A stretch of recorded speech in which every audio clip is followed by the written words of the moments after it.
Welcome back guys. Cutting बिटिंग करून कसं दिसाली मी तुमचा हिरो. आमच्या मारुती नगर मध्ये अजून मशा पळवणार आहेत बघा, तेच बघायला जायचं आहे. हो, फोन एक आलेला बघा मशा पळवायलात म्हणून. मग काय सुशीला घेऊन निघलो बघा. येऊन पोचलो, बघितलो तर बघा गल्लीत येऊन बघते तर काय पब्लिक आणि मशीच मशी होती बघा. दुपारच्यान चालू आहे बघा मशा पळवायचं. मग काय कार्यकर्ता बी होतीत बघा. मग काय मशी पळवालीत बघा, कसं पळवाल्यात बघा.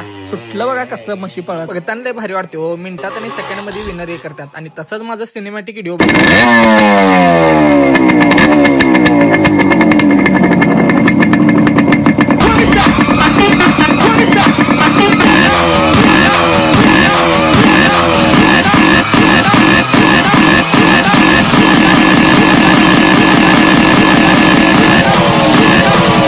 मारुती गल्लीतलं तर झालं बघा. आता 7 तारखेला मच्छीमध्ये पण आहे. तेवढंच या बारक्या वासुरूला बी पळवाल ते बघा भावानो. आजचा दिवस तर भारी होतं बघा भावानो. इथपर्यंत ब्लॉग बघितला असला तर फॉलो लाईक करून जावा.